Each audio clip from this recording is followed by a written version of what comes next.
One of the jams where hit music lives. Near locked in the midday chop up right here with your girl Erin Rain. Pop Smoke with what you know about love. What do you know? I don't know. I think I know a little bit. Just a little of it. But right now it's time for Chat Trap, talking about what's hitting the headlines today. Letting you know that Chat Trap is brought to you by the Village Drug and Beauty Supply and Village Auto Parts.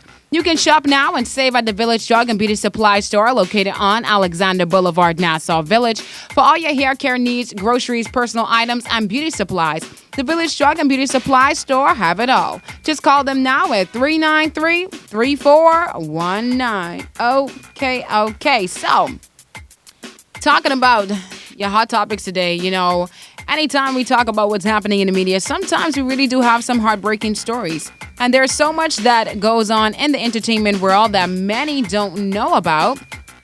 And some are afraid to ever share because they fear if they speak, they will be harmed physically or their music dreams will come to an end. So during a social media live interview, Tanya Stephens spoke about the love she has for Jamaica despite it being a quote-unquote strange place.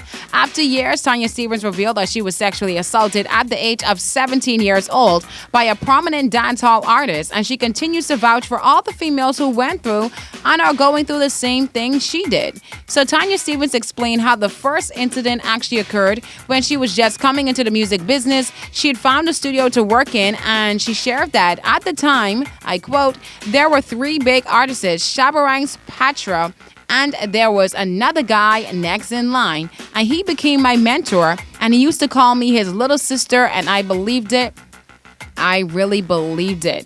It's very sad to see the fact that, Tanya Stephens was sexually assaulted, especially at a young age like that. And it's just like getting into the entertainment world is so many dark stories that you do not hear about. It's so many women that come forward, and it's so many women that honestly just never mention it and try to actually forget it ever happened. But I'm happy that she came forward to share this with a lot of other, women, because especially in the business, it kind of basically just, makes you want to speak up yourself, because there are a lot of women that go through this and they really try to be quiet about it because they definitely just do not want the spotlight to be on them. But I'm happy she came out, because a lot of women really do need to start coming forward, especially when something like this definitely happened to them. So I'm happy she came forward, and she said she finally reached the point that she can talk about it without flinching, and it's years later. So I can't imagine the damage that it did on her. So moving on to further news though, Lil Boosie continues to stay relevant,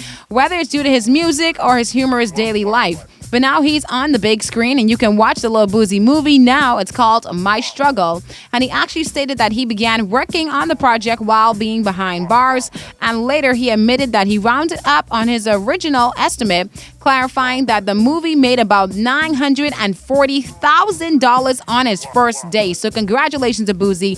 Technically, people don't really think he knows what he's doing, but I'm saying this movie right here clearly showed Lil Boosie knows what he's doing. So this number is not bad at all, considering that he quoted that he only spent $250,000, and that was the cost of writing, filming, and producing the movie. So congrats, man. Lil Boosie definitely know what he's doing, and I love to see it, because I'm pretty sure this inspired a lot of persons to go ahead and say, hey, let me go write my own movie, let me produce my own movie, and let me go ahead and film my own movie. So congratulations to him for, making that huge step.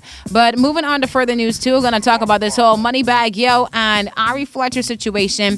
Seeing that a lot of persons have a lot to say about the fact that Ari Fletcher had purchased 28.8 acres for her boyfriend Moneybagg Yo in Tennessee. And it's like, I didn't see the big deal with it. I thought it was cute. I was like, oh, okay, that's so sweet. But on the Real Talk Show, the host there had a few words to say about it.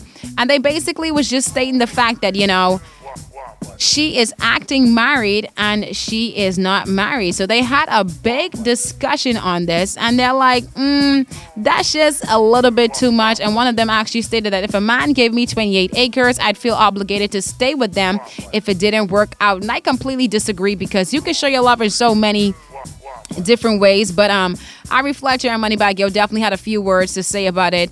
Moneybag Yo took to Twitter and he's like, not fancy, which is one of the hosts, hating on my gif. And he's like, love is love.